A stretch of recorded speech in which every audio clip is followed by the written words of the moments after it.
I don't know. I suppose it comes from my family. It was instilled in them and through them into me. Mrs. Schweigert, finally, what are some of the thoughts of your son that you have at this point? Well, I'm pleased that he was able to go and that they are soon going to be back. Dr. Schweigert?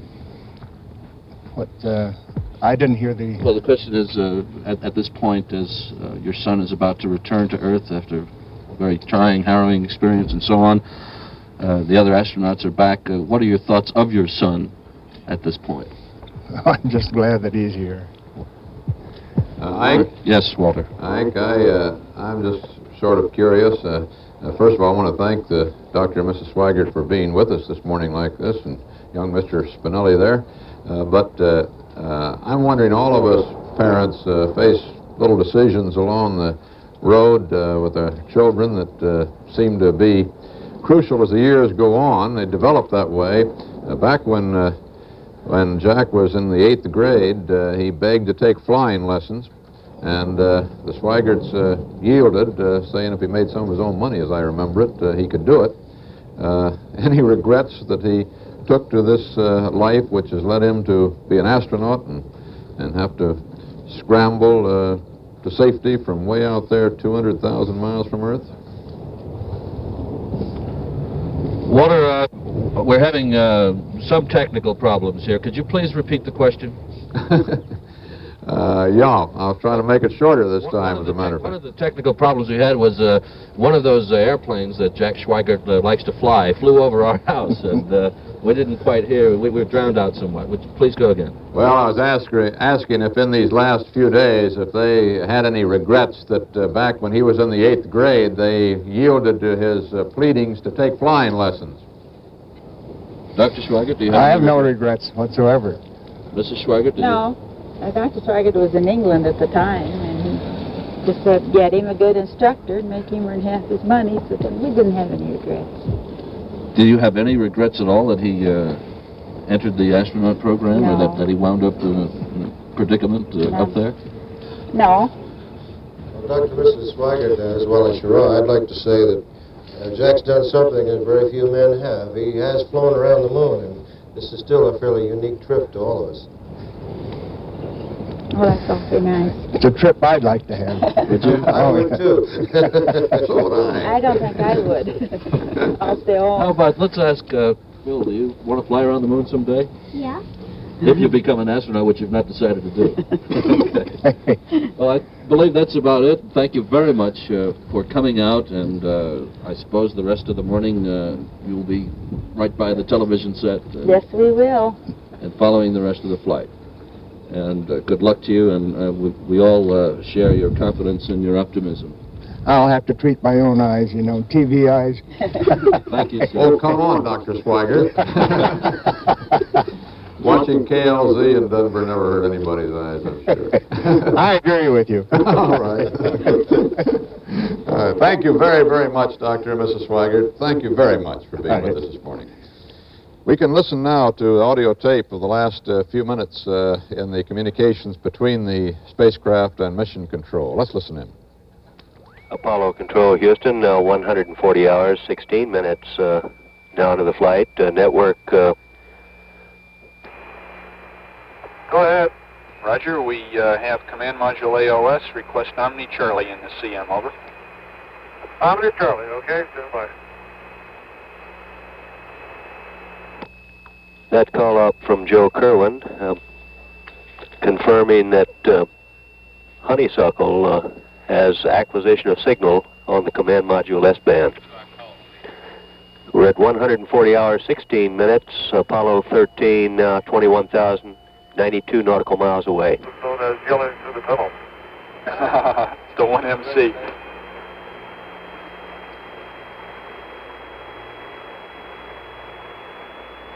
I've got Fred up there with Jack now, helping to power up the CM, and I'm staying down in good old Aquarius. Understand, Jim.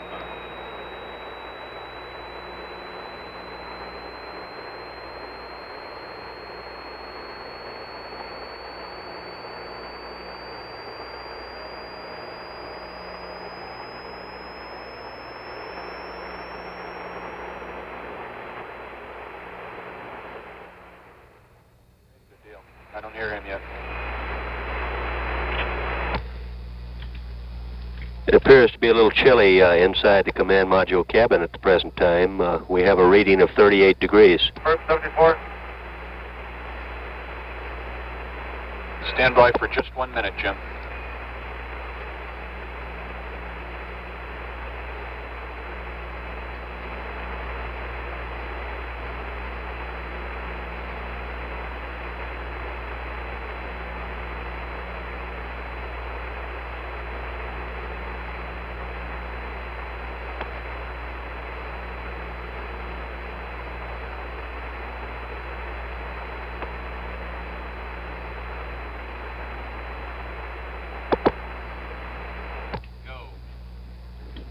Houston. I know it. Okay, Aquarius Houston, recommend in Odyssey that he switch the power amplifier to low, over. Power amplifier to low.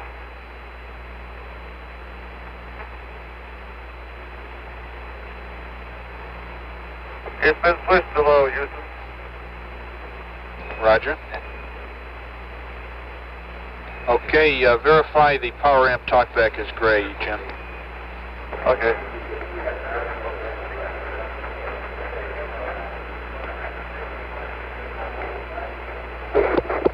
That's verified? Okay.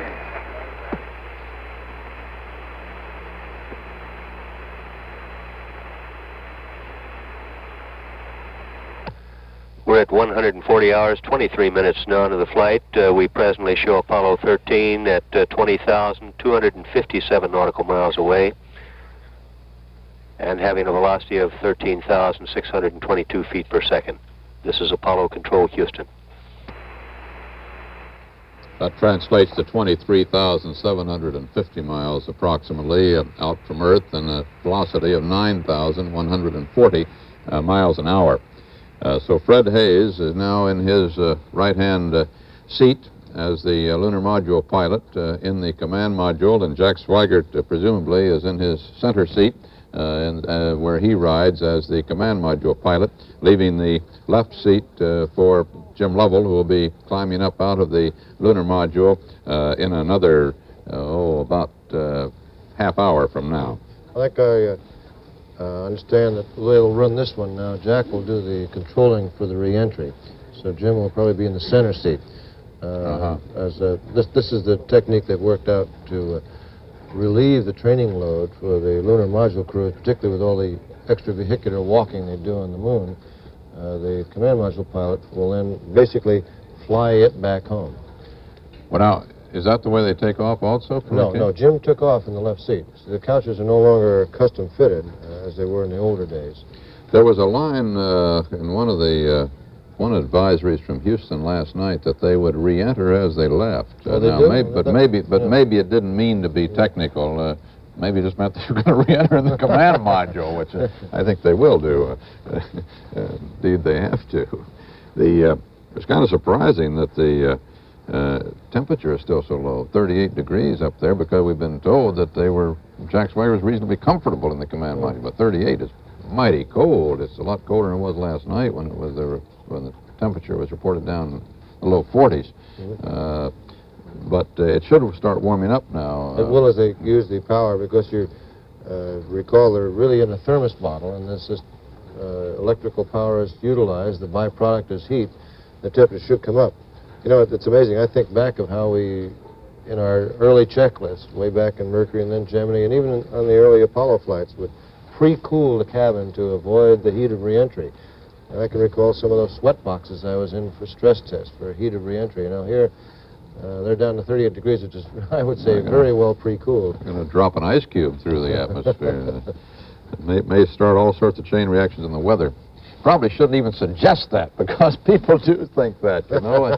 you get, it's amazing the number of letters that we get and NASA gets that people suggest that the weather is changing because we're sending all those rockets up there, piercing the clouds and fouling up the weather picture. It's not fouling up nearly as much as the exhaust from all of our automobiles, and other air pollution is fouling up the weather by creating a canopy of carbon dioxide over it. Well, interestingly enough, this first stage, for example, it went up to some 20-odd miles with its propellant was using liquid oxygen and liquid hydrogen, which are not pollutants. They're nice guys. They make water and oxygen that you breathe. Yeah. So I'd like to, if we could afford to run automobiles, then that'd be fine, but that's a rather exotic fuel. Down in Houston at the Manned Space Center, Bruce Morton is with Alan Bean, who walked on the moon, you all recall, during Apollo 12 last November, and Flight Director Clifford Charlesworth. Bruce? Gentlemen, you were together in a sense on 12, Cliff as a flight director and Al as an astronaut. The next problem here seems to be getting aligned properly for re-entry. Why is that difficult here compared to what you had to go through last time? Well, the difference here is the fact that we've got the lunar module on the front end. I think Jack might have a little trouble looking out through his optics and not being interfered with by reflections off the limb. Now, we've been talking about this around the office, and we sort of felt that he'd be able to do it anyway. And I think they're just in the process now of starting to crank up the guidance and the optics, and we'll know pretty soon where he's going to be able to do it. Even if he can't, they can go to an attitude that'll allow him to sight off the moon and the sun and get a very good alignment that way, too. Not quite as good as a star, but acceptable for re-entry. Cliff, this one must have been a flight director's nightmare, just a drastically more ad-libbing than anybody ever had to do before. Well, I think that's probably true, Bruce. Of course, you know, they develop all sorts of what-if cases and procedures to do these sort of things, and you try to work on the ones that you have to do in a hurry, which they accomplish very quickly. Then they have to spend hours and hours going back and iterating on new procedures and developing new procedures. And all of the people on the ground, controllers in conjunction with the pilots, of course, have been working on this since the incident occurred. Al, what seemed to you the most serious problem going back to Monday night when all these worries were on us? Well, I guess the most serious thought I had, I was afraid that they might lose all the fuel cells before they got over in the limb and got it cranked up. The fuel cell 2 went almost immediately, and then fuel cell 3 after that. And I don't think we really know when fuel cell 1 was going to go. And fortunately, the pressure stayed up on it, and it ran down to something like 80 or 90 psi in the oxygen, which allowed Jim and Fred, who were worried about that too, to get over there and get the limb cranked up. I think the thing that was the best part of the mission so far, and looks like it's going to be the remainder, is the fact that they, all three of them, were so cool in a circumstance that was as critical as we've ever seen.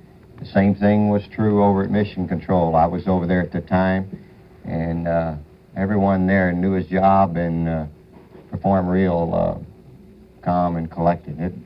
That's been one of the beauties of the mission, really. What were your own thoughts? Had you, before 12, worried about this kind of thing happening? Well, we had talked about it a lot. I don't think Pete, Dick, or I really imagined that we could lose all three fuel cells as fast as they lost them. I guess we've been looking at schematic diagrams that have one fuel cell on the right-hand side of the page and one fuel cell on the left-hand side of the page, and so you tend to think of them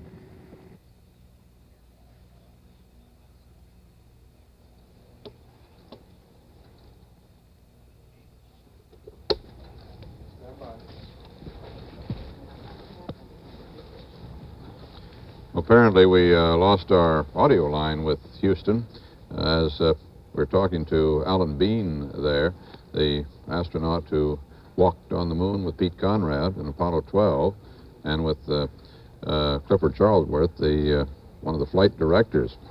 I thought the point Alan Bean was making, I immediately realized what he was trying to get at, is a very good one. You tend, through training, to associate with the drawings, he was saying schematics, and felt, and he was trying to make the point, that the fuel cells were isolated from each other, like one side of the page and another, when in fact they're in the same bay. And sympathetically, they were all destroyed with this oxygen tank explosion, or at least driven off the line. You know, there's an interesting point, Wally. Suppose, and it's highly possible, that we won't find out precisely what happened up there. Now, we may find out. The only information they've got to go on, I think it should be pointed out at this point, is so-called low-bit information, which comes back directly to Houston, and that's one readout every second. Well, that's not very much of a readout when you've got things exploding around and Correct. Pipes being burst and lines being torn, as you would have in an explosion. But they've got much more. They got, in fact, 10 times more information than that. They get readouts every 10th of a second from all of these 1,000 bits of information that go back to the 3 big tracking stations at Goldstone, Canberra, Honeysuckle, and Madrid. But those have to be flown back, those tapes flown back to Houston, so they haven't had a chance to examine all that yet. They'll tear that down and put it down a timeline and just what happened all on. They may really know, but even if they do find out, no matter what they find out, isn't it almost going to be mandatory now that they rebuild that service section, and because now they find that such a catastrophe is possible, and put these fuel cells in different bays? I'm sure that some major changes will be made to truly get back to the redundancy, the great space word that has come along. Redundancy in this sense doesn't mean excess baggage as it does by definition. It means to have a backup mode available. Now, in this case, apparently a design was at fault, and that one failure could cause a total failure of this particular bay.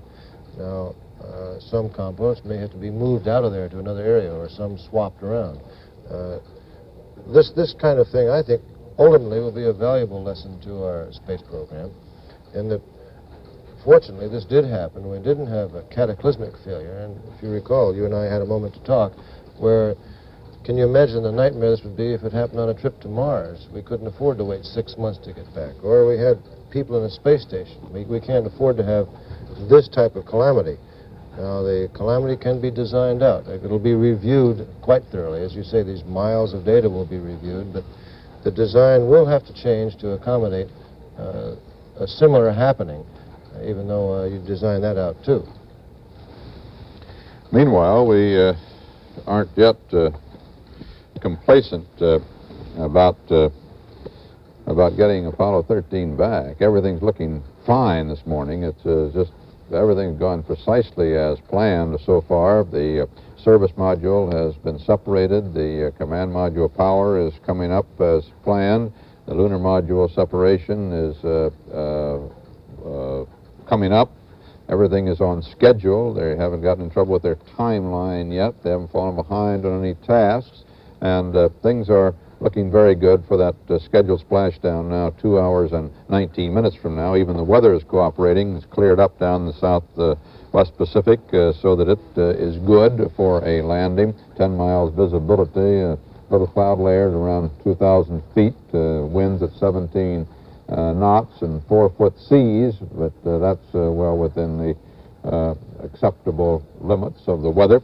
And the Iwo Jima is standing by at the target point. A cake has been baked for the astronauts, and indeed the band has rehearsed a jazzed-up March version of Aquarius out of the musical Hair.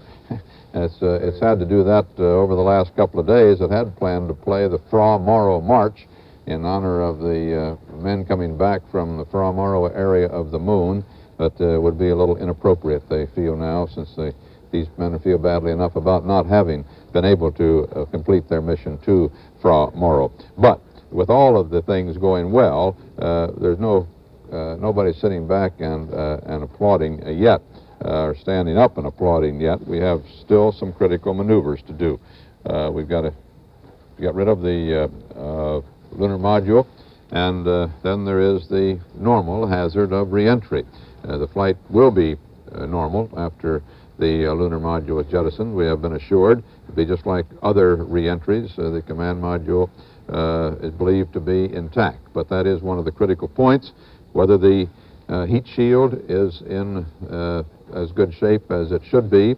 When they had a look at that service module as it floated away from them earlier this morning, they saw that the results of that gigantic explosion that had torn a whole side out of the service module. And as we have been discussing here, there must be some little concern as to whether that explosion could have done any damage to the heat shield on which they must depend to get through the 5,000-degree heat of re-entry. Then there is the last item, the parachutes have to open. As Neil Armstrong said yesterday, that he thinks has always been the most critical part of the flight. There's no time when those parachutes are due to open to consider the matter if they don't, and there's nothing much you can do about it when you do consider it. And it might be pointed out that the only casualty that the world has suffered in a space mission was the loss of the Russian cosmonaut Colonel Komarov back in 1967, and incidentally it's almost to this date, April 24th, 67, when in coming back from a one-man mission which had been plagued by communications and guidance control problems, his parachute fouled with his returning spacecraft, and he was killed and plunged back to Earth in Russia. Let's hear now some of the communication recorded just a moment ago between the spacecraft and Mission Control Houston.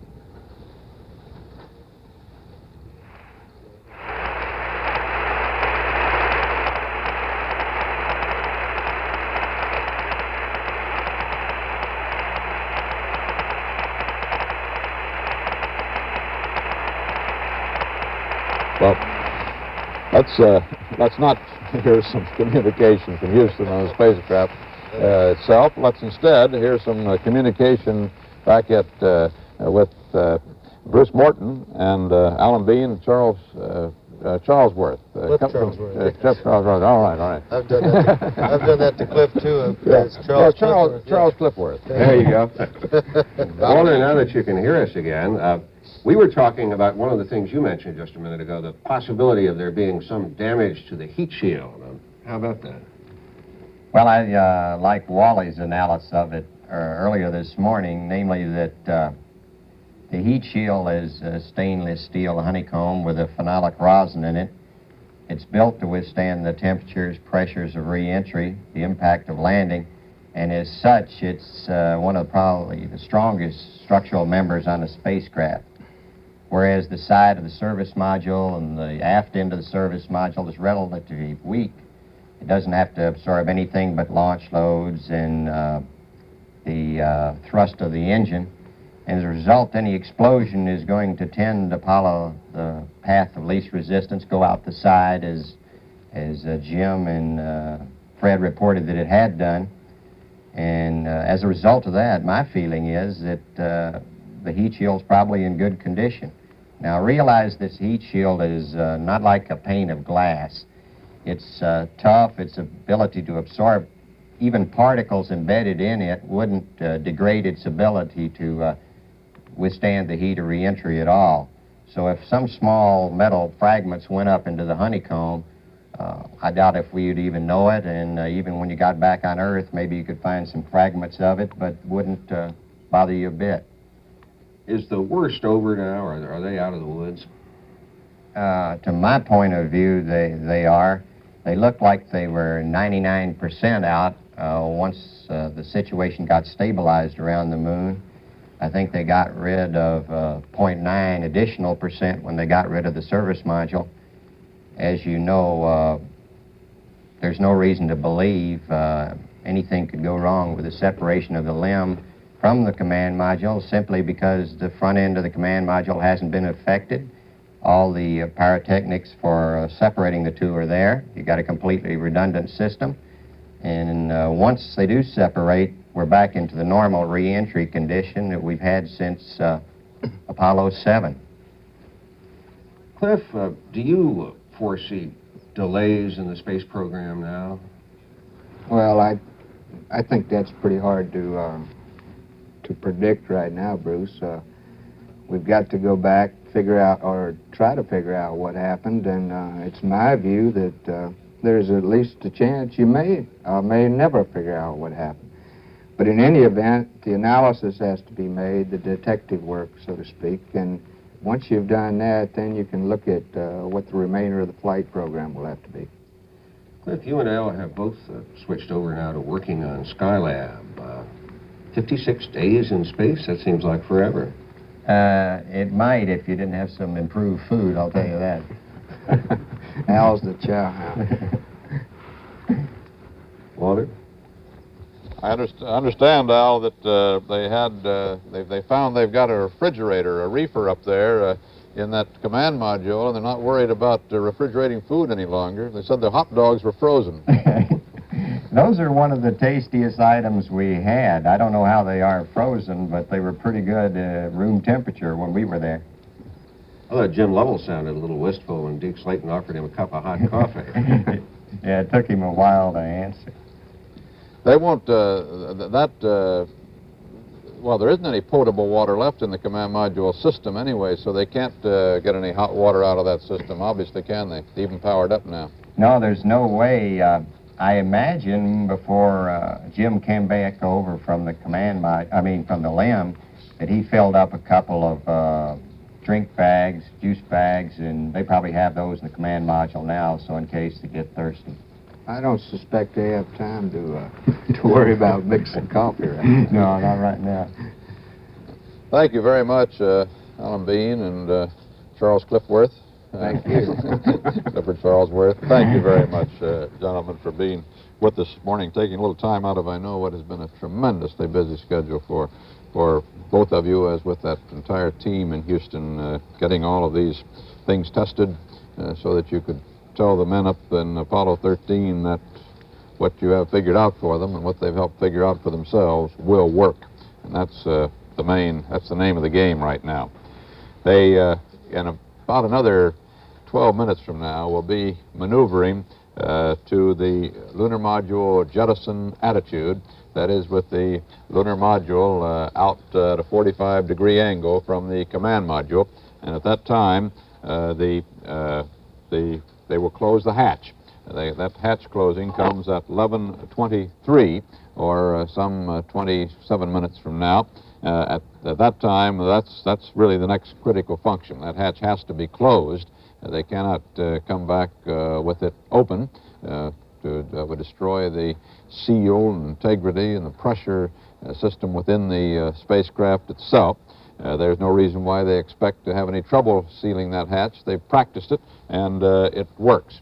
The only concern was that the hatch is not meant to be open as long as it has been open, nor in quite such a cold, soaked condition as the lunar and command modules have been in, but they're not expecting any difficulty with that.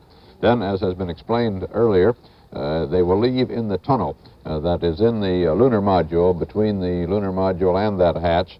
They will leave a degree of pressure, not the full 5 pounds per square inch that is normal for pressurization when it's occupied, but down around 2 pounds per square inch they're going to leave in there.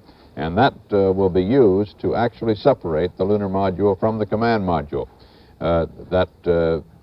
By opening up that vent and letting that pressure move the lunar module away. And that's why I have my Friday afternoon balloon here. It's a simple demonstration. It really hardly needs demonstrating, but I wanted to do it. It moves away like that. And the principle is exactly the same. They are now, at this point, some 22,000 miles from the Earth. Their velocity is moving up very quickly to the 5 figures, almost toward 10,000 miles an hour now, and will be picking up at an ever increasing rate as they move up to 25,000 miles an hour for the reentry. At this moment, Jack Swigert and Fred Hayes are in the command module. Jim Lovell, the commander of this flight and the only space veteran on the flight. Hayes and Swigert are rookies. Lovell is on his 4th, and he has said before, his last space mission. He is down in the lunar module and will be coming up into the command module in the next 20 minutes. Out at Grumman Aircraft, Bethpage, Long Island, Bill Stout can show us how the astronauts get into that command module from the lunar module. Bill? Walter, you're taking a look at the back of Charlie Smith, who's right now going through the tunnel. This is what it would be like looking at it from the LEM, and now, of course, we're looking from inside the command ship. Sometime in the next 20 or 30 minutes, as you said, the third man will come in. All three will be in the command module, and then they'll button up those hatches, as you just described, using that balloon. Then they'll be pretty well ready to say goodbye to the LEM, to the lifesaver that's made the rest of this voyage possible since the troubles of Monday night. And it's a snug crawl, but not in a hard suit, simply in the flight overalls. It's a fairly comfortable crawl. It isn't nearly the agonizing trip it can be. It isn't nearly the agonizing trip it can be when they're wearing a spacesuit and a helmet and all the rest of that. But that's pretty much the way it goes. It's an easy move, and pretty soon they'll all be in there together and get ready to say goodbye to LEM and start the journey home. They've also got the advantage of the fact that they're weightless, which lets them float through that tunnel. Now, just itching over here, Walter, to say to Bill Stout that it's not a crawl, that's a float. Well, the way you had to simulate it, Wally, it's a crawl. Very true. We're not talking about swimming. That's right. We've been able to work that out with the engineers here at Grumman, North American, to get us weightless for these rides. It's one of the things we can't duplicate on Earth. The man who invents the way to create zero gravity on Earth will have done as much for science as the creator of the first vacuum jar. It'll solve the battle of the calories that I'm continually waging, I'll clue you.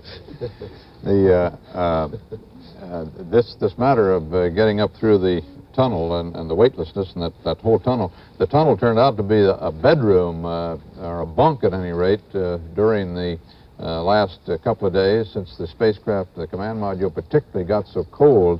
Jack Swigert found that he could sleep right in the tunnel.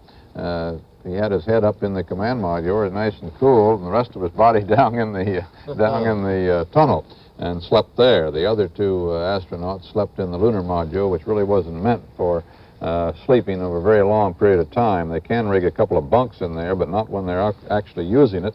And as a consequence, they kind of curled up around the thing, using leg straps as a restraint so they wouldn't float up and bounce around against the instruments. We'll be back with more on the flight of Apollo 13 after station identification. CBS News color coverage of the flight of Apollo 13 continues after station identification. This is CBS.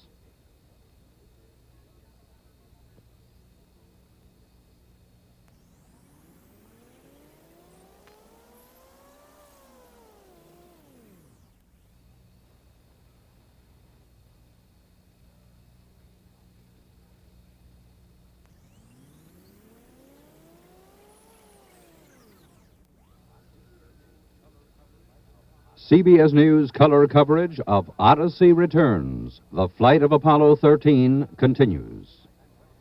International Paper and Western Electric, the sponsors of the flight of Apollo 13, have requested that their commercial messages not interrupt this portion of the coverage. Here again is Walter Cronkite. Apollo 13 is nearing the moment when it comes plunging back through the Earth's atmosphere to its scheduled splashdown 600 miles southeast of American Samoa, glamorous Pago Pago in the Southwest Pacific. It's due there 2 hours and 3 minutes from now, or 1:08 p.m. Eastern Time. That's an hour after dawn out there. The helicopter carrier Iwo Jima is standing by, along with 2 other U.S. Navy vessels and 4 aircraft with para-rescue teams aboard each of them, ready to snatch these men out of the water when they arrive, in case they are by any chance off the normal landing pattern and land some distance from the Iwo Jima. It is normal for such aircraft to be in the air, but not so many, nor is it normal for quite so many vessels to be around. But they have extra backup facilities today because of the nature of the flight of Apollo 13. However, the offers from other nations to send ships to the area have been politely turned down by the United States, but other navies have alerted forces in the Southwest Pacific The French have alerted some of their vessels down in that area, and the Russians have 4 vessels that they have diverted to the area, including a missile tracking ship that has a helicopter aboard. There's even a Chilean 4-masted schooner, the training vessel Esmeralda, that is standing by roughly in the area. Although the Department of Defense says that none of these foreign vessels, as far as they know, they have not spotted any of them in the immediate landing vicinity. All is going well aboard Apollo 13. Fred Hayes, the lunar module pilot who would have made the walk on the moon with the commander Jim Lovell, and the substitute command module pilot Jack Swigert, who took over for Ken Mattingly on the last day before the blast-off from Florida a week ago tomorrow. Jack Swigert and Hayes are in the command module now, and Commander Lovell is making the last checkout in the lunar module before climbing up through that tunnel, or floating up through the tunnel into the command module to take his place in the command module. Then all 3 men will button themselves in by closing the hatch and say goodbye to the grand little lunar module Aquarius, which has done such a noble job of performing in a role that had never been calculated for it, and that is bringing these men safely home from the moon. It's done the job, supplied the environmental control systems, the oxygen, the water, the coolant that they needed to get back, and precious power to put them on a trajectory to bring them back home to the safety of Mother Earth. Around the world, prayers are being said, even at this moment, for the safety of the astronauts. The reports from Europe report special prayer services in most of the capitals of Europe. The same is taking place in this country. And in Paris, Billy Graham has said that he is convinced that it is the power of prayer that has helped bring these men home, and never have so many people prayed at the same time for the safety of a single operation such as this. Swigert has just reported that he has successfully completed his star checks using the telescope in the command module, and that means that the alignment of the spacecraft for the reentry is that much simplified. We haven't heard a confirmation yet that all of the computers and the guidance platforms and so forth have been powered up and are on the line. Perhaps that word has come through and we have missed it, but it is assumed that it is so, or we would have heard certainly a lot of talk between Houston and the spacecraft if that had not been the case. Our artists here have tried to recreate what the service module might look like based on the astronauts' descriptions an hour or so ago when they finally separated from that dead and useless service module, which is the power station for space flight. And they think it may have looked something like this, with the side panels completely torn away, the interior exposed. It would have been a wrecked interior to a great extent, with the damage going all the way back to the bell. It is in that Bay 4 that is down by that the antenna, high-gain antenna, which is that set of dishes you see suspended there from the service module. The astronauts also reported that pieces were hanging out all over the service module, so there would be some of those as well probably exposed and hanging there. It apparently and clearly startled the astronauts to see the extent of the hole and the damage. I think that perhaps they pictured a much smaller hole, as I guess everybody else did, as a result of that explosion. The cause of the explosion still unknown. It's coming at 10:08 p.m. on Monday night and changing the entire nature and course of this mission, of course. Caused the immediate cancellation of the landing on the moon. That was impossible. And then the rest of these 4 days since then have been spent in sweating out the details of getting these men back home and the consumables aboard the lunar module. Would they have enough water? Would they have enough oxygen? Would they have enough lithium hydroxide to cleanse that oxygen, cleanse the carbon dioxide out of there after they had breathed it? All of these things to get them home. Apparently, we now know that they did have enough. And as a matter of fact, there's a pretty good reserve left in the lunar module, as they will be saying goodbye to it in a short while from now. Whether they are in conversation with the ground at the moment, I'm not aware. Haven't heard anything in the last few minutes. Communications are not good, which is somewhat surprising. They should be in communication with the large dish at Canberra, Honeysuckle. And the Honeysuckle, the big 320-foot dish there, reported just a little while ago that they had communication. Certainly, communication's all right. Here you can hear a little bit of it. Okay, our recommendation is that you stay in Ags for the LEM jet, simply because we've thought it through. We got the right deadbands and all set up. Over. Okay. It's a lot easier for me to maneuver in Pings, Joe, than it is in Ags. You can maneuver in Pings, Jim. I'm sorry, I thought you were talking about the Aphold and the LEM jet afterward. You can maneuver in Pings if you want to.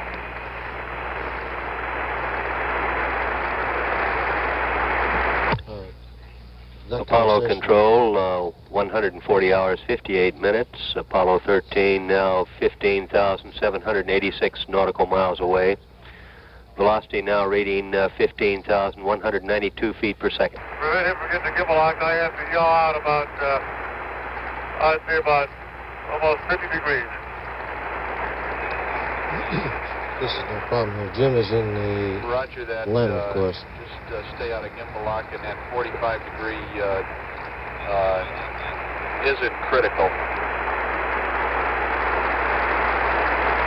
The out of plane, that is.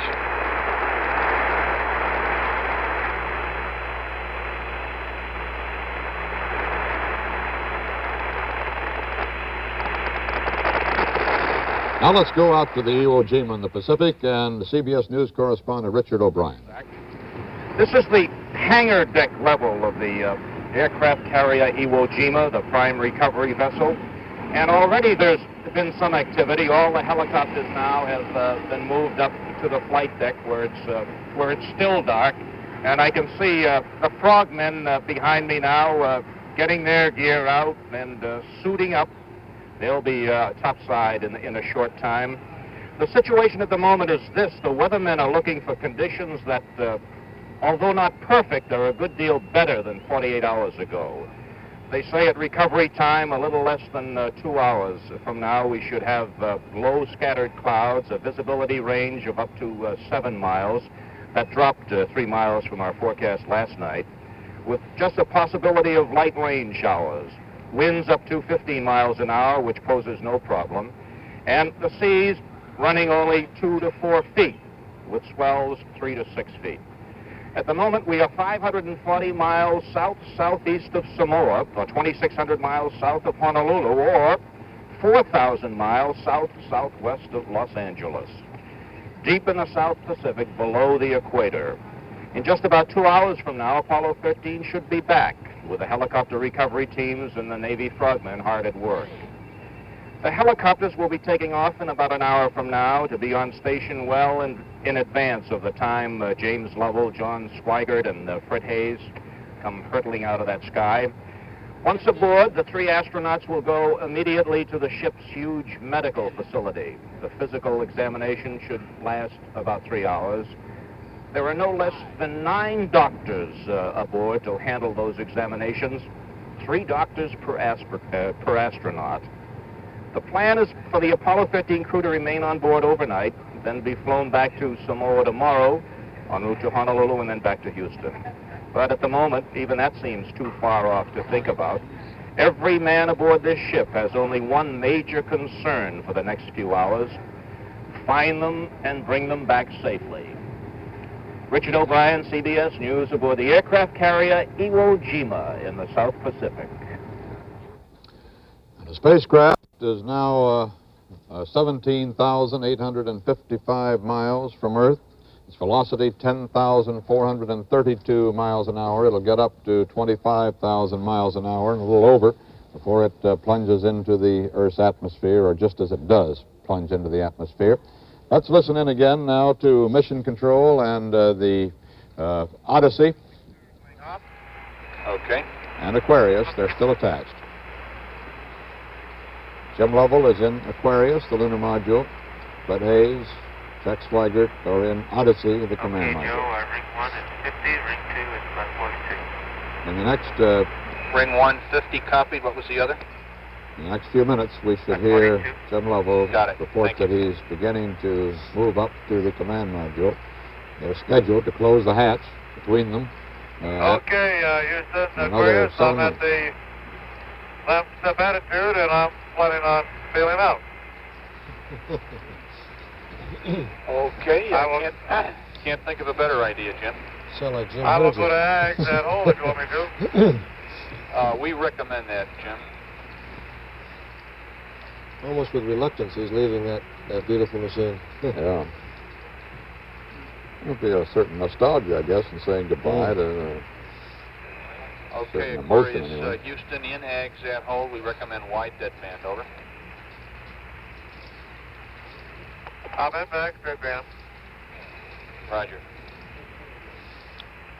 I'd say the command module is completely set up for the trip home, and this is the time to bail out of the lifeboat.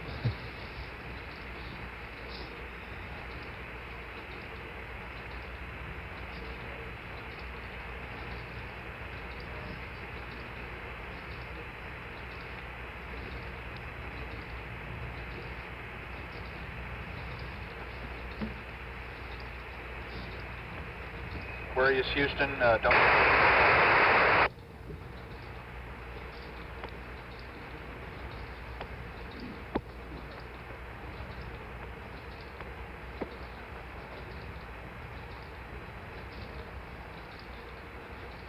Need to relay something downstairs, Joe.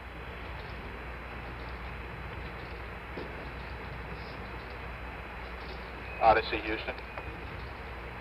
Go ahead, Joe.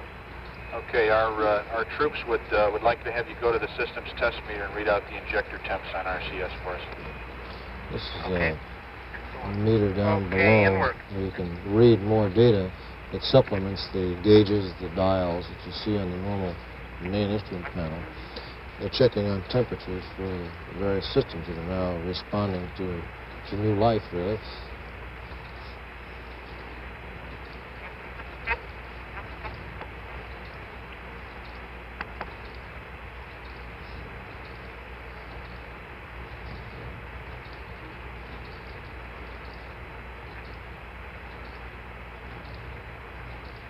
Okay, Houston, let me read out the injector temperatures for you.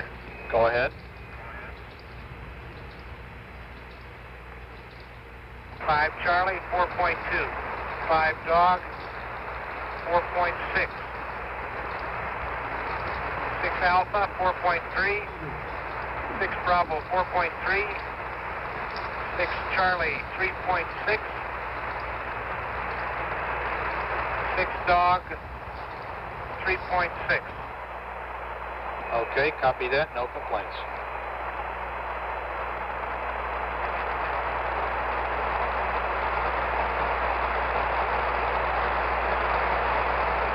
Okay, we're ready to proceed with hatch closeout.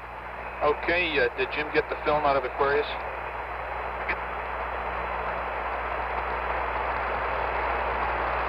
Yeah, you mean the film we took this morning? That's affirmed. Yes, we've transferred that. Okay, good deal. Jack, let me mention something about the hatch integrity check. You're going to vent the tunnel until you get a 3 psi delta P. That should take 9 or 10 minutes, and it's our firm feeling that you don't have to wait another 10 minutes after that for a leak check. If it holds pressure for a minute or so, or even, you know you've got a good hatch. Over. Okay, copy that. Okay.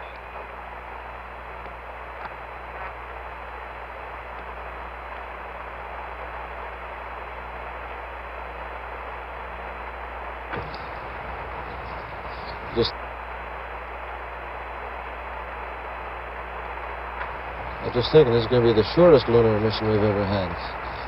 Yeah, that's right. If there is a first involved, I guess that's it. Let's see, what's that going to do to Jim Lovell's record of trying to get a month in space? He's already got more time in space than anybody. He had 23 days before, and this is 6. Woo-woo. You may not make that month. Quite make it. Let me see.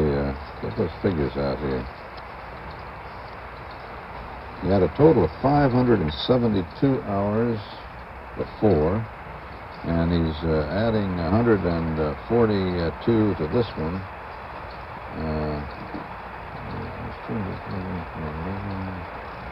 714 hours, and divide that one by 24. Doesn't make it. No. Doesn't quite make it. Takes 720. Needs another 6 hours. Doggone it.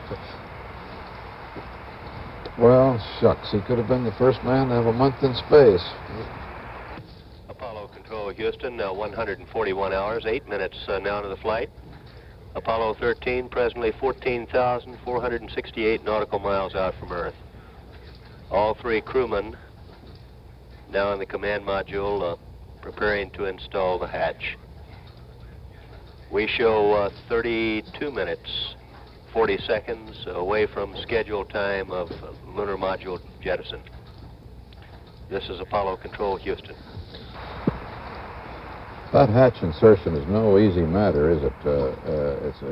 It's a careful fit. It had to be practiced many times. A special simulator was built just to get the procedures down. It's by no means a hazardous thing, but it's a chore. Of course, the final checks are done in the spacecraft itself, just to be sure every little facet mates up just right. And once you align it properly, then it'll slide right in and lock up quite well. We'll keep tuned to the communications to catch what we can of this critical maneuver of closing up the hatch and checking the integrity of the spacecraft, to whether the pressure holds in the spacecraft. And then shortly thereafter, they'll at 11:53, which is a half hour from now, they will jettison the lunar module Aquarius. I understand, meanwhile, that Bruce Morton has picked up some news in Houston. Bruce? Walter, we've been wondering what the effects of the troubles of Apollo 13 would be.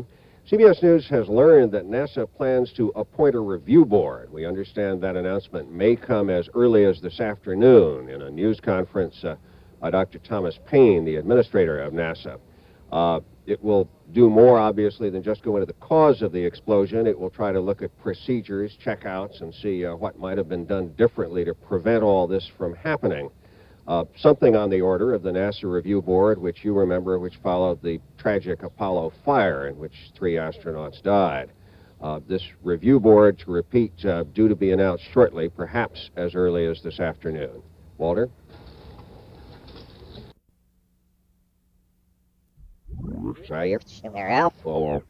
Apollo fire in which 3 astronauts died.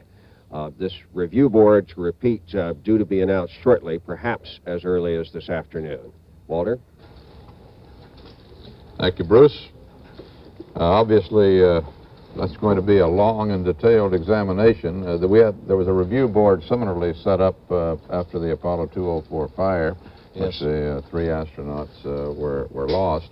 The last board I was on, in fact, was the last board, was that lunar lander accident we had, the flying bedstead. Mm-hmm. And I found that was an easy task because we had a lot of photographs and movies of this particular event. We even had a videotape. And I can only say that the man who's going to head up this review board will be very pleased to see those pictures come back to document what happened on this particular incident. We'll keep listening. We have been all along to Houston, and here it is again. 141 hours, 11 minutes now into the mission, less than 30 minutes away from the scheduled time of jettisoning the lunar module. We show Apollo 13 at an altitude of 14,020 nautical miles. We have an estimate of an altitude of 9,729 nautical miles at the time of jettisoning the lunar module. We're at 141 hours, 11 minutes, continuing to monitor. This is Apollo Control Houston. That translates to 16,140 statute miles, the kind of miles we measure here in our normal commerce and on the surface of the Earth. Velocity is in miles per hour instead of feet per second, 10,980 miles per hour. So they've got about 6,700 miles to go, 6,400 miles to go before they jettison the lunar module, or a little less than a half hour now. We're constantly keeping in the background, as you can perhaps hear, a little of the roar of the communications link as Houston waits for further communications from the spacecraft with word that the hatch has been closed and that they have begun the pressurization tests to be sure that the command module is holding the pressure, air, there are no leaks. They do not have a backup system immediately when they jettison the lunar module. High. Okay, Jack, are you...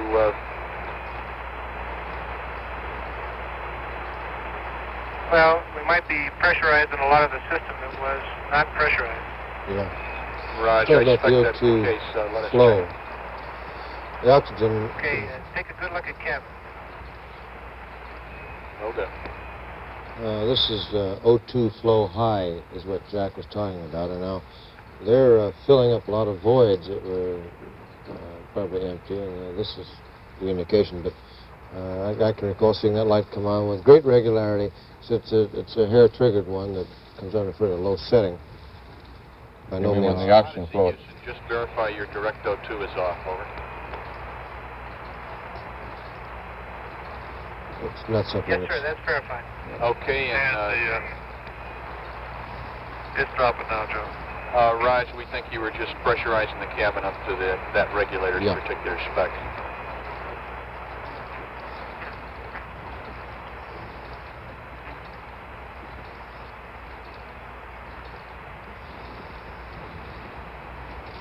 Houston suggested yesterday, and Jim Lovell agreed, that they would not wear spacesuits. If they had their spacesuits on, this pressurization situation, they would have a backup, at least temporarily, perhaps not for reentry if the hatch didn't close, but that wouldn't get them all the way in anyway. With the suits on? Yeah. Well, with the hatch open? Oh, no, with the hatch open, that's true.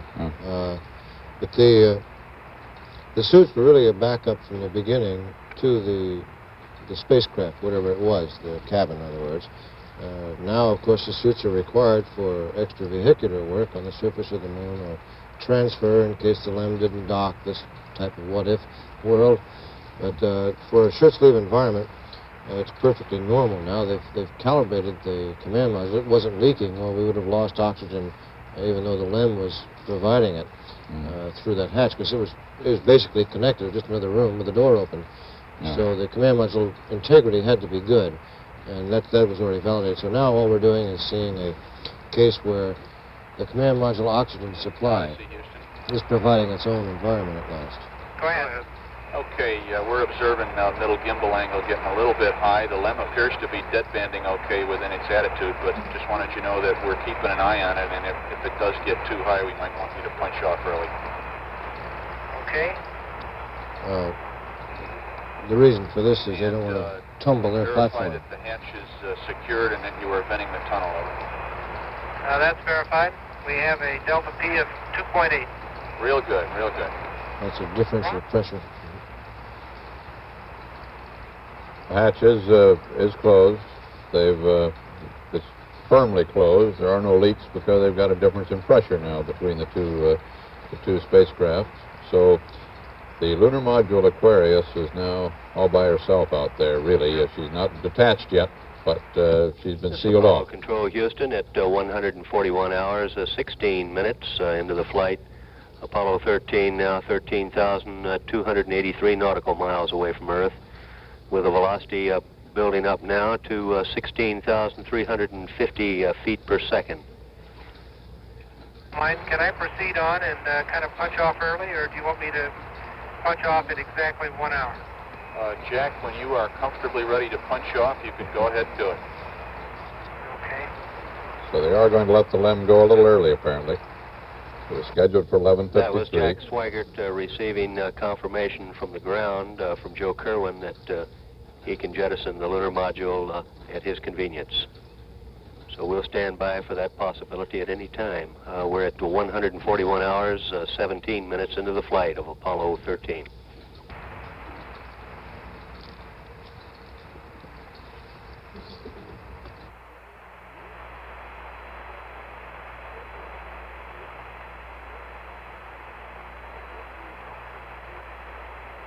Down here. The jettison of the lunar module was scheduled for 11:53, or another 23 minutes from now. It's just 11:30 Eastern time. But apparently, they're going to let it go early. There's no sense in keeping it now. Once they've sealed that hatch, it's of no further use to the command module. They now must depend upon the command module systems on those 3 batteries. Odyssey Houston, we just had a formal go for LEMjet at your convenience. Over. Okay, thanks, Joe. Okay. I don't know whether formal connotes more than one vote or what, but at least they're clear.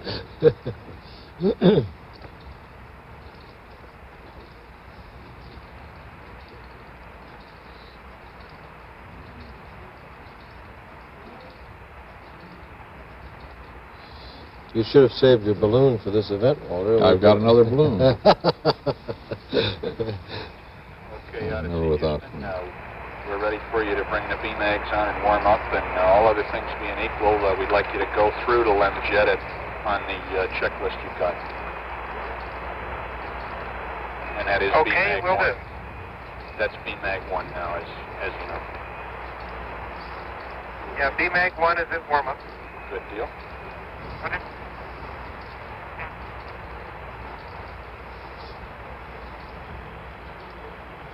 This maneuver has never been done before, incidentally, without the service module on there. Normally, in an orbit of the moon, where you would be jettisoning, letting go of these vehicles, the service module would be there, and you would use the service module propulsion system. It's been a long night. Pull the command module away from the LEM. From the LEM. However, back there in Apollo 10, they did, by accident, experiment with this. When the pressure, they couldn't depressurize the tunnel. Normally, you would depressurize the tunnel so that you could control the rate of that. Just fly away. Thing. Yes. But they couldn't get the Apollo Control tunnel Houston, depressurized. 141 hours, 20 minutes now into the flight. While we're standing by, we'll pass along some updated numbers from the retro fire officer. We show time of entry into the Earth's atmosphere at 142 hours, 40 minutes, 39 seconds. Blackout begins at plus 18 seconds from time of entry interface. Do you have a command module wait for me? Stand by 1 jet.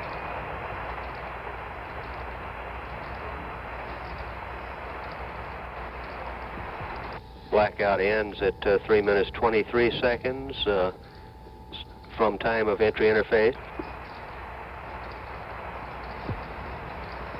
Odyssey Houston. Go ahead. Okay, I'm reminded that the entry DAP is all you've got. It'll initialize itself, and you won't have an RCS DAP, so you don't have to fool with it. Okay. Drogue deploys at 8 minutes 16 seconds. Main chutes deploy at 9 minutes 4 seconds from time of entry interface. Predicted time of splash 14 minutes 1 second from time of entry interface. Standing by, continuing to monitor. This is Apollo Control Houston.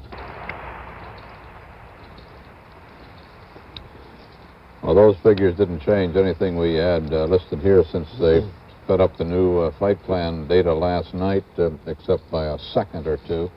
That still means that they enter the Earth's atmosphere at 400,000 Meters? Houston, 141 hours, 22 minutes into the flight. We show Apollo 13 presently at an altitude of 12,474 nautical miles and a speed of 16,761 feet per second.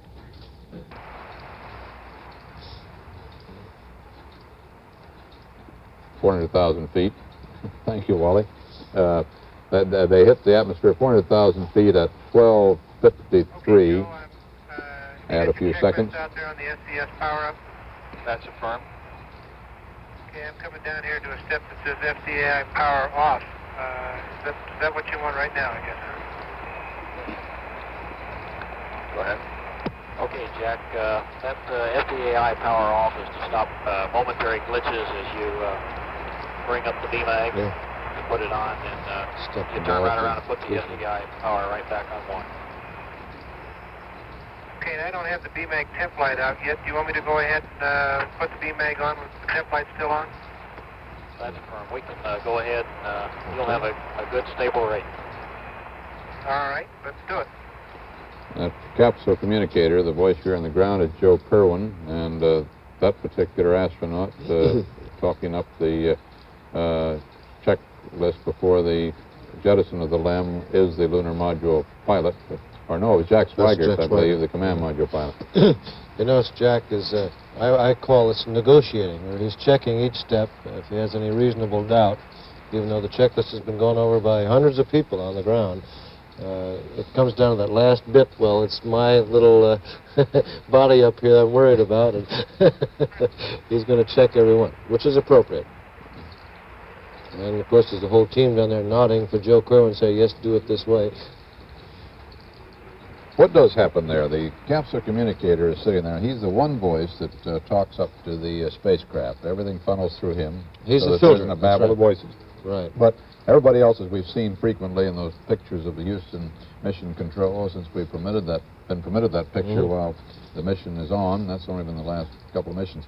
We look in there and we can see everybody sitting at the long consoles, the television monitors in front of them, those aren't bringing them. Houston, I love Lucy, 141 hours, 24 minutes now of the flight. The flight surgeons monitoring their consoles are taking readings on Jack Swigert and Fred Hayes. Heart rates on these gentlemen running just over 100, slightly higher than average, indicating an increased workload. We now show Apollo 13 at 12,064 nautical miles away from Earth. Speed continuing to build up, now reading 16,989 feet per second. This is Apollo Control, Houston. I missed that. What's higher than it has normally been? What did he say?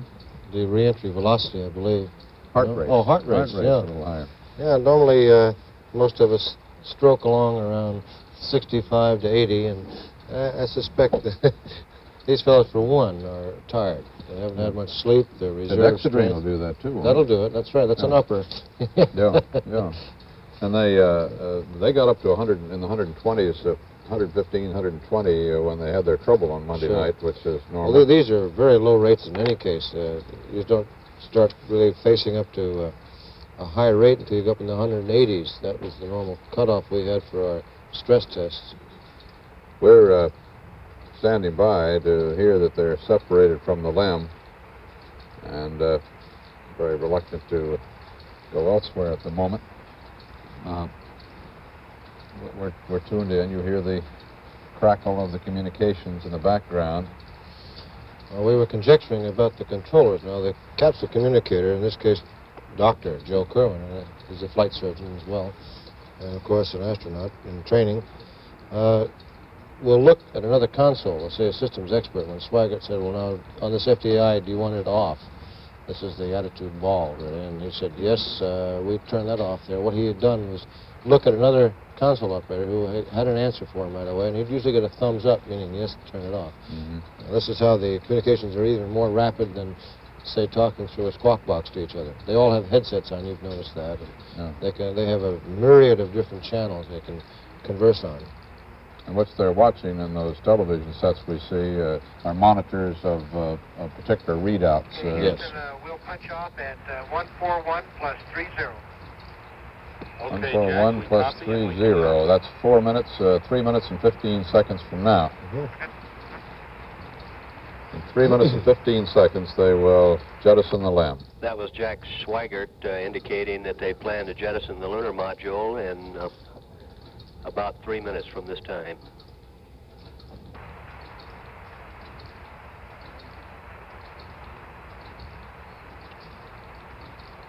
Oh, that's a record for a LEM, I'll say that.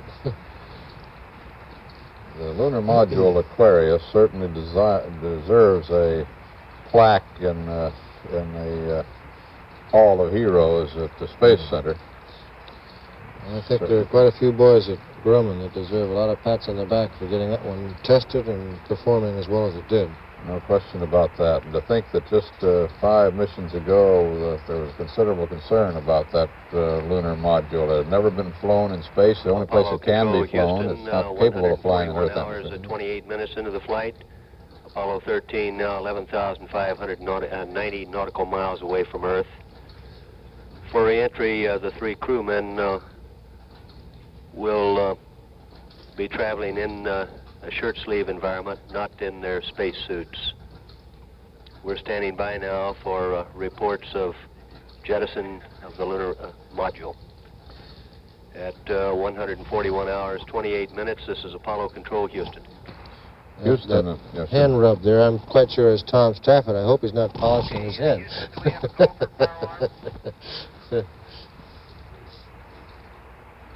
Houston and Jim Lovell decided against the spacesuits on the basis that 2 things. First, they are cumbersome, of course. Odyssey, Houston, we can give you a go if you'll put the logic on momentarily for us.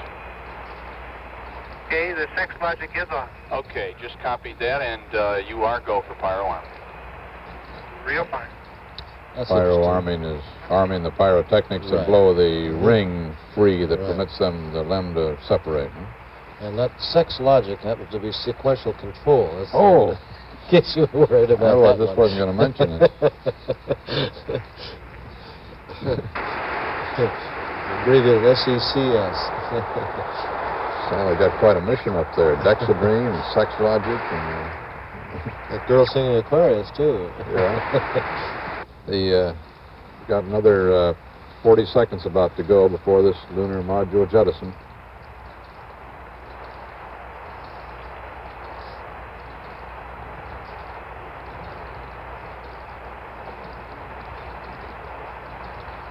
You can see the room is a little more keyed up now. People are standing up and looking around a little bit. This is the last major event before this mission becomes nominal, before they go back to just what they would have been doing normally. This is not a normal separation. 10 seconds. 10 seconds. Just speak to him. 5, 4, 3.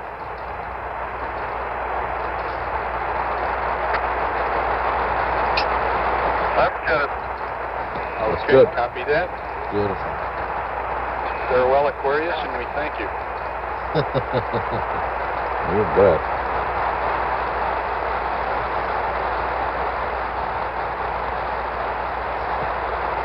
Aquarius is now... Watch gimbal lock there, Jack. Yeah, we did.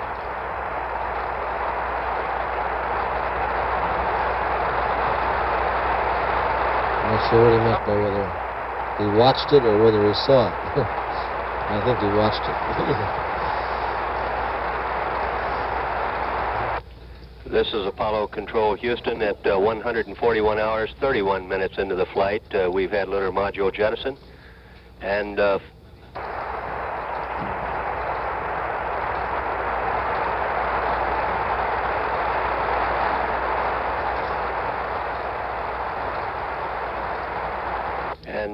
for Apollo 13, the age of Aquarius ended at 141 hours, 30 minutes, ground elapsed time.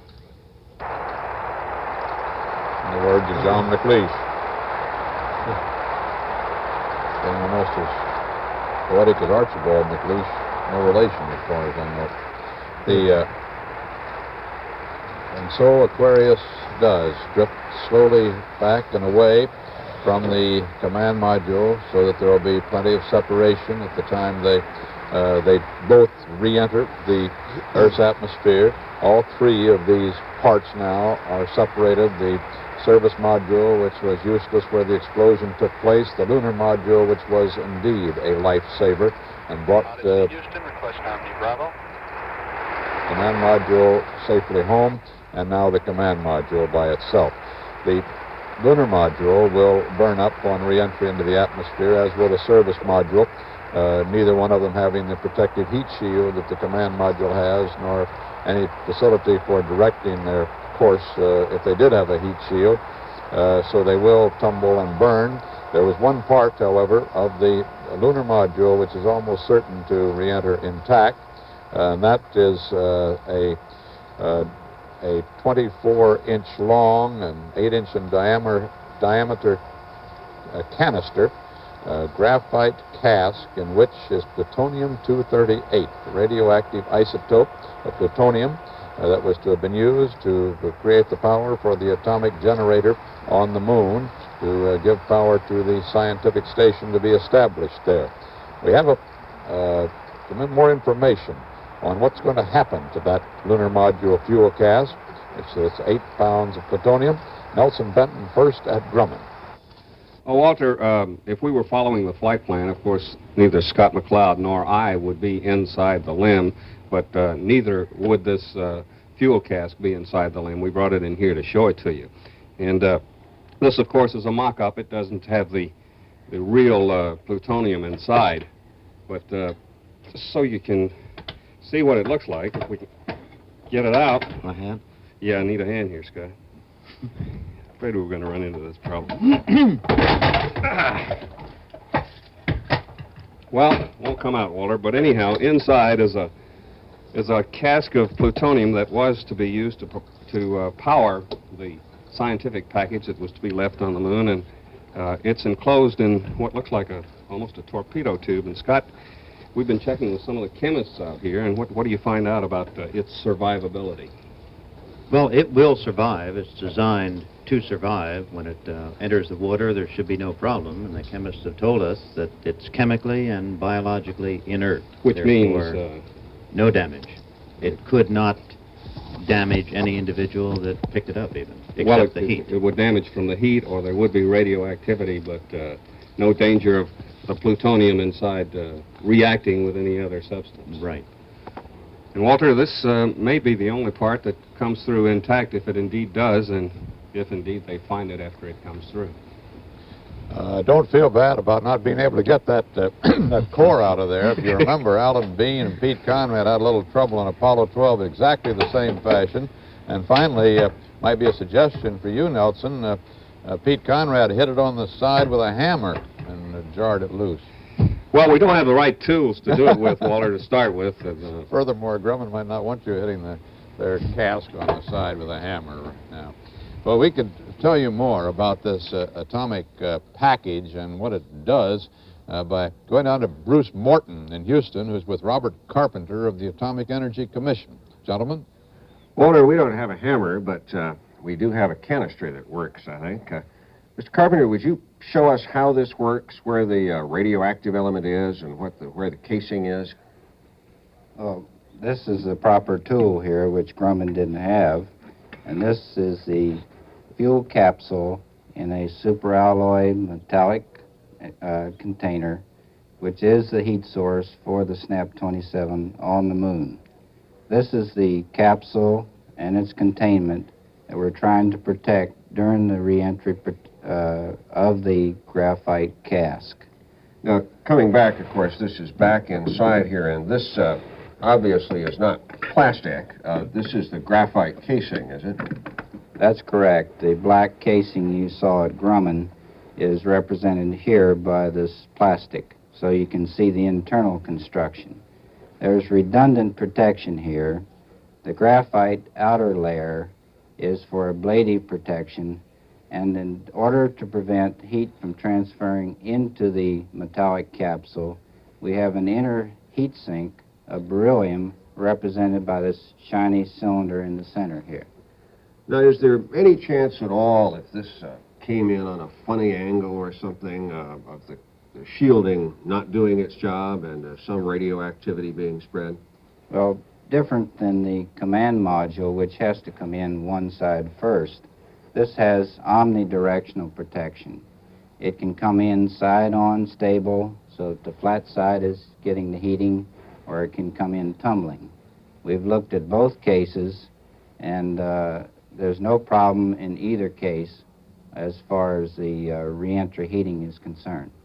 Does the Atomic Energy Commission, we've heard some reports to this effect, plan to send planes up anyway just to make sure there's no radioactivity in the atmosphere? We have asked the Air Weather Service plane, which is in the area as normal support for the Apollo mission, to remain in the area and take high-altitude samples, which is part of their normal type of function anyhow. Now, the purpose of this is not that we're particularly concerned that this is not going to do its job, but just for verification purposes, we want to take samples in the area to get negative samples as proof positive. But you feel there's no danger at all here?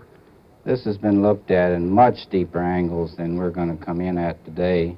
This reentry we're getting is a so-called nominal reentry. We've looked at much deeper and higher heating rates than that, and analytically, this cask has a lot of thermal margin. Walter, we might add one other confusing fact here. It's my understanding from Mr. Carpenter that this will land a day earlier than the astronauts. That's because it's on one side of the international dateline and they're on the other.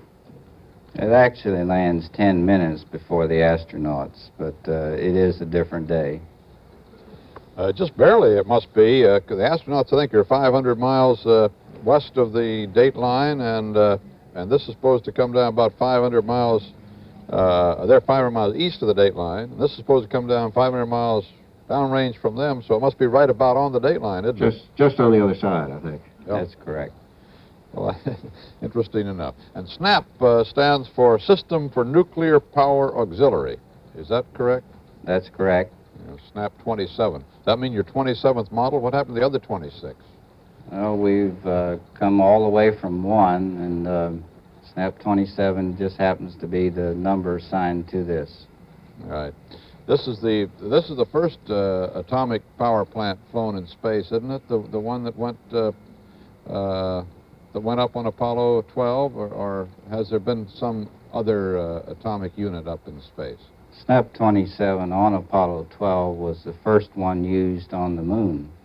The first nuclear power unit, the SNAP 3, that went into space was on a Navy navigation satellite, an Earth orbital satellite, back in 1961. Is it still operating? Yes, sir. It's still putting out power. And how long do those SNAP 27s work on the moon? The nominal lifetime requirement is 1 year, but that's sort of tied to the electronic equipment lifetime. The isotope, half of it still be there 90 years from now, and we fully expect the generator itself would operate in excess of 5 years. Thank you very much, gentlemen, in Houston.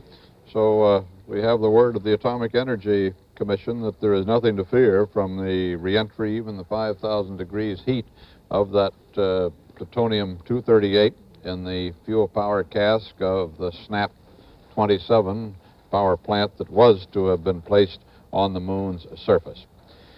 The astronauts now are just checking out facilities now that they're in the command module, sealed off in it. The lunar module is drifting away from them, and they are presumably in good shape now for reentry. They're going to maneuver into their entry attitude just about now, perhaps are doing so, and let's see if there are any communications from them. We are listening in. You can hear the static of the communications behind us. They're communicating now to Houston by way of Canberra, Australia, the little hamlet outside there called Honeysuckle, where the big, one of the big dishes, antennas, is tuned to them. There are 3 of these large antennae, 3 points around the world, so that each of them has a coverage. One of them has coverage at all times as the Earth turns beneath the flight of a lunar mission. And right now, Canberra, Australia is the one that is in touch. There are no communications right at this moment. The last we had was that the lunar module was holding its attitude, and I'm not just sure precisely what they mean by that, whether it's holding a position or just an attitude and is not tumbling. I assume they mean that it is not tumbling. It wouldn't make any difference to the man in the command module if it were tumbling. It was just to be a point of scientific interest as to what happened to it out there. As long as it separates and gets far enough away so that there is no danger to the command module of collision as they come in, and any little bit that is imparted to it, and I think that they were calculating that this would be about 2.5 feet per second that would be imparted to it by that pop gun effect, as they call it, when the air pressure in the tunnel blew it away from the command module. Well, with that rate, you see 1 foot per second is 160 feet in a minute, and they've got an hour almost now, 57 minutes before they re-enter the Earth's atmosphere, so it would be a pretty good distance away by that time. But they probably put a lot more into it than that, perhaps as much as 2.5 or 3 feet per second, and that would really get it quite a distance away. So there's no real considered danger regarding the lunar module and the spacecraft. Now that the separation took place, the bolts were blown, and there was no problem in getting them loose, no problem in sealing the hatch so that the command module has full integrity. It's now a normal mission. Alan Bean had said, I think, last night, one of the briefings. Let's listen in. Apollo 13 presently at a distance of 9,102 nautical miles from Earth, and with a velocity reading 18,952 feet per second.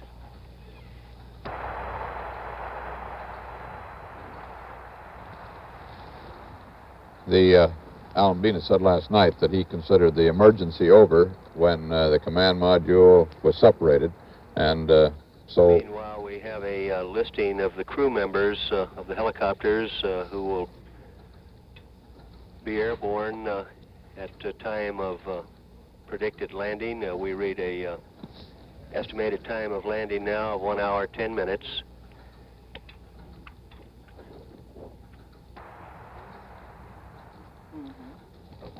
The schedule of events of the entry, we might give it to you again. They hit 400,000 feet at 12:53 Eastern Standard Time. I'll even give you the seconds if you want to set your stopwatches. 12:53:39 they call it, or 142 hours, 40 minutes, and 39 seconds after liftoff from the Merritt Island launch pad down in Florida a week ago tomorrow, and it seems like a month ago. They hit that 400,000 foot level at 12:53:39. The blackout begins just a few seconds later, 18 seconds later, at 12:53 and 57 seconds, almost 12:54. All these are Eastern time, of course.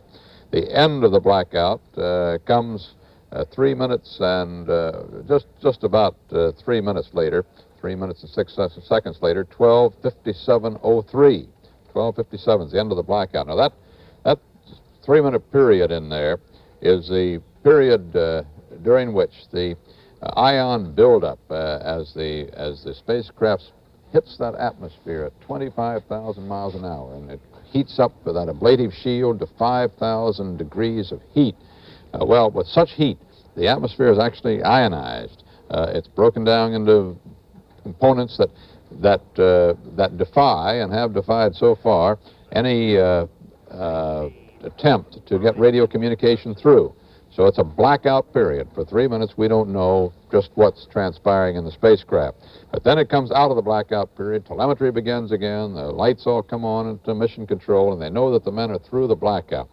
And then about 5 minutes after that, the drogue chute comes out, a smaller chute that begins to slow the spacecraft, stabilizes it as it gets down to the level where chutes are of any value at all. The atmosphere is thick enough to make use of them. Then the main chutes come out another minute after that and splash down at 1:07:40. 7 minutes and 40 seconds after 1 Eastern Time, or just an hour and 7 minutes from now. It is right now noon Eastern Time. Out in the Pacific, it is just dawn. Dawn is just breaking out on the Iwo Jima, and the 4 aircraft that are flying overhead and the couple of other naval ships that are standing by, awaiting the arrival of Apollo 13. And what a moment that's going to be on the carrier, in Houston, at Mission Control, and around the world when these men safely splash down the Pacific after this harrowing odyssey. We'll be back with more on the flight of Apollo 13 after station identification. CBS News color coverage.